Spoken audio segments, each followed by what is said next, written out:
Speedway Report is produced and broadcast by the Zeus Radio Network for Racers Reunion Radio. At least that's where we originated from. Well, racing that has been ho-hum in the past provided real good competition this weekend. Formula One, on the other hand, continues to be predictable. I've got some numbers that may shock you. And we'll talk about America still being the land of opportunity as Indianapolis, I've said that once or twice, celebrates the 50th anniversary of Mario Andretti's 500 win. All this and more coming up. Welcome, everybody, to Speedway Report, Monday, May the 13th, 2019, from the shores of Lake Norman in Race City, USA, Mooresville, North Carolina. I'm Patrick Reynolds, and thank you for joining the fastest half hour in racing. Did you all have a good Mother's Day? I hope everybody did and remembered your moms yesterday. Let's hit up our Speedway Report Victory Lane Lap to begin the show. Lots to talk about and even more on the track than just the results. The Monster Energy NASCAR Cup Tour was in Kansas Speedway on Saturday night, where Brad Keselowski won a thriller there. A very exciting race. And the truck race on Friday night, Ross Chastain wound up in Victory Lane after poor Stuart Friesen. He ran out of fuel just a few laps to go. As he gets closer and closer, yet further away from his first career Truck Series win, dirt big block guy. I'm rooting for him pretty hard, I admit that. NASCAR's Well and Modified Tour was in Stafford Springs, Connecticut for the Spring Sizzler. 3 times rained out. Finally got in on Saturday. Won by Doug Coby. Rough race in the 200 laps. Had 13 caution flags for 77 laps. Out in Arizona, NASCAR's K&N Pro Series West Series was in Tucson. Derek Kraus swept the Twin 100s. Back in the Midwest, IndyCar held the Indianapolis Grand Prix. Simon Pagenaud drove a brilliant race. We'll talk more about that in a little bit. In Formula One, kind of the same old, same old. Mercedes won 2 on the podium at the Spanish Grand Prix. Lewis Hamilton was your winner over Valtteri Bottas. On the dirt here on the good old US of A, the World of Outlaw Late Models gave it a whirl in Fayetteville, North Carolina with the first in-flight 100. It was rained out Friday and Saturday night. They are looking for new dates to complete the show. World of Outlaw Sprint Cars fared a little bit better than their late model cousins at the Eldora Speedway in Rossburg, Ohio. Hashtag Let's Race 2. Well, they got one. And on Friday night, Donnie Schatz won the A-Main. On Saturday night, it was postponed, but it sets up a pretty good weekend. It'll go to Wednesday, July 17th to kick off Kings Royal Week.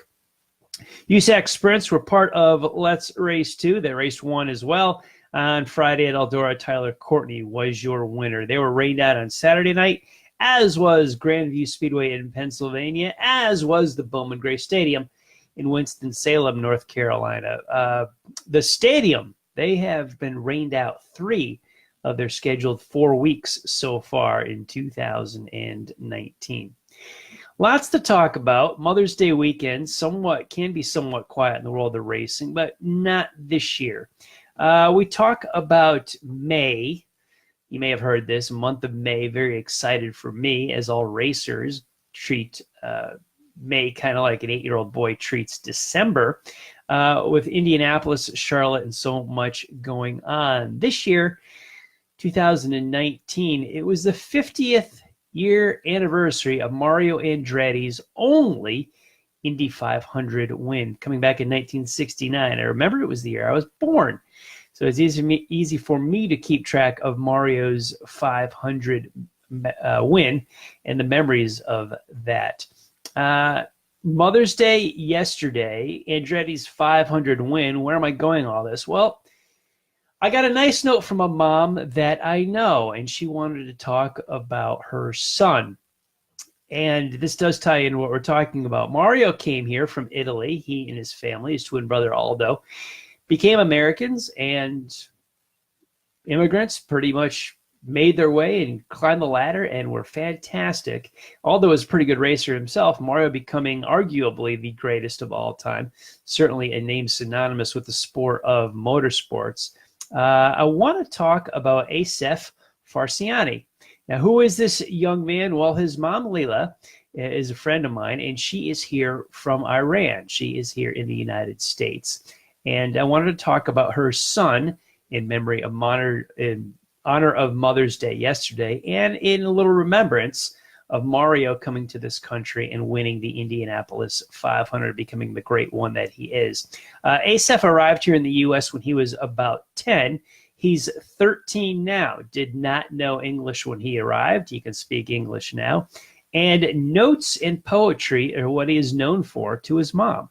I want to read you a poem that Asaph wrote. God made a wonderful mother, a mother who never grows old.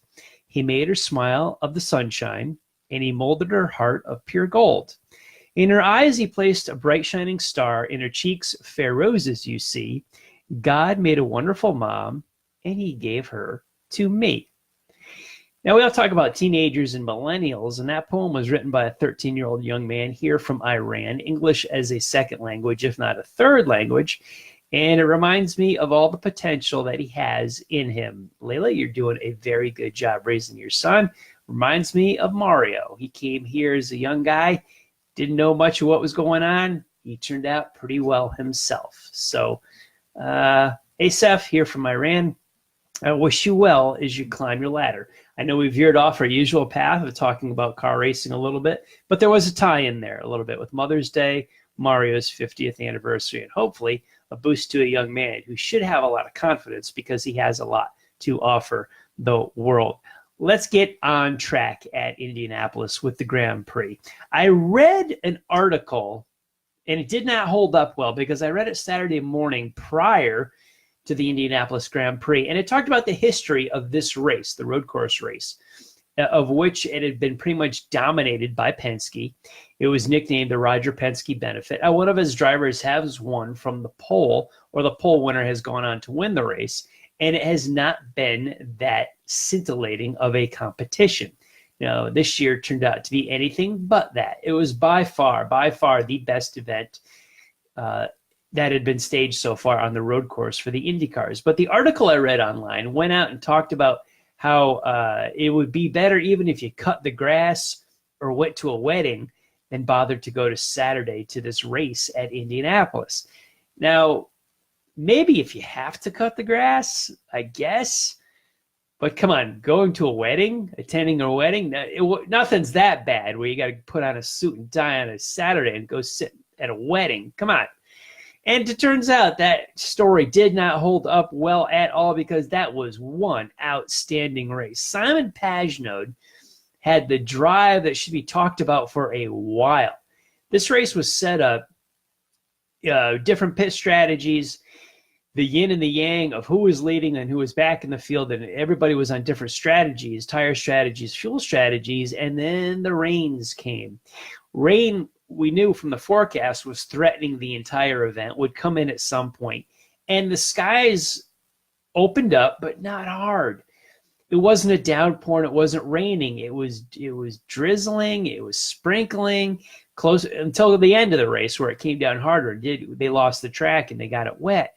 But in the meantime, as we neared the halfway point and into the later stages, it would sprinkle, it would rain lightly, it would stop, and it just would never come down. And the teams had a tough choice as to when and if to put on rain tires or stay with the slicks. It was a crew chief.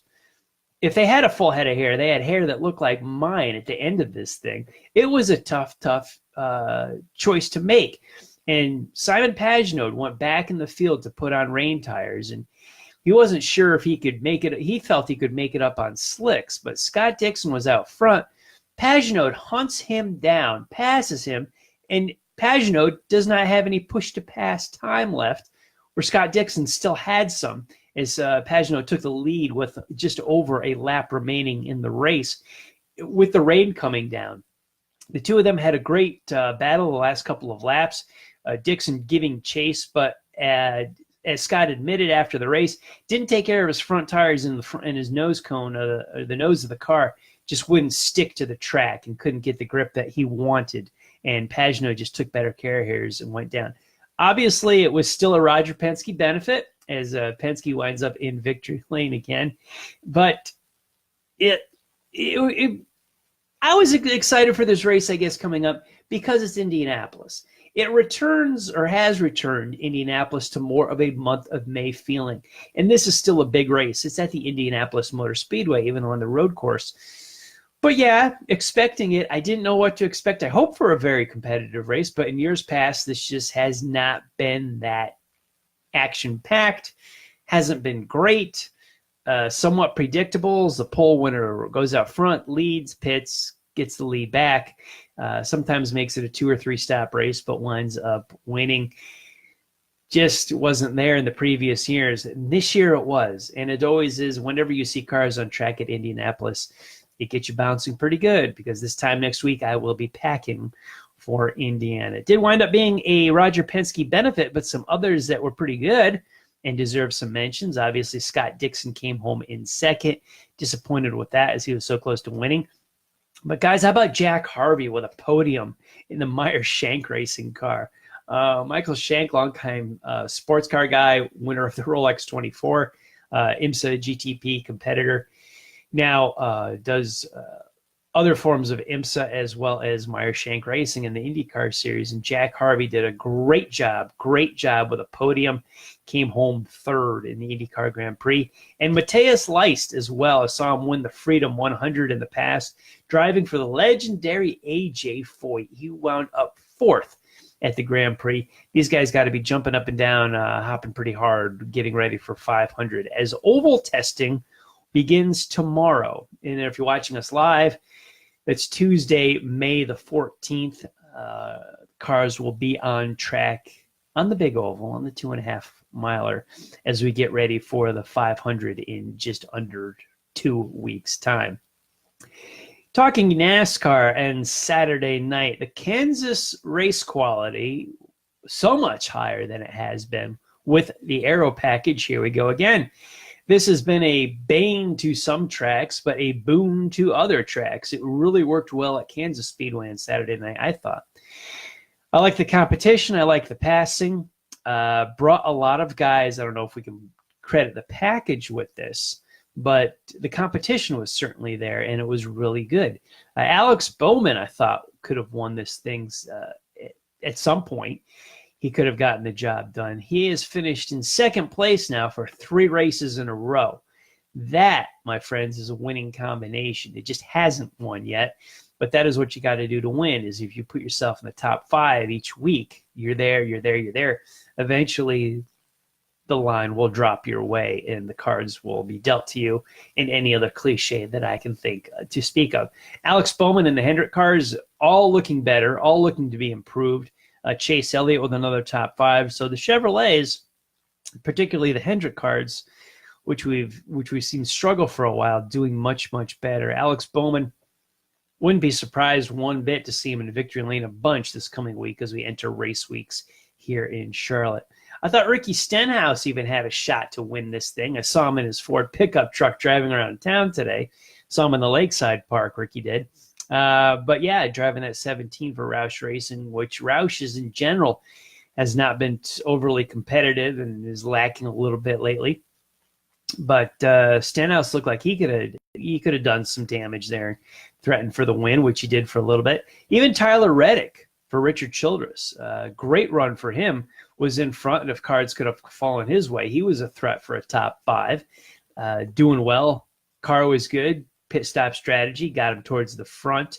And the ending between Clint Boyer and Eric Jones, they weren't ready to throw down, but it was after the white flag. Eric Jones throws the block on Clint Boyer, who was the lead car with 4 fresh tires on the restart.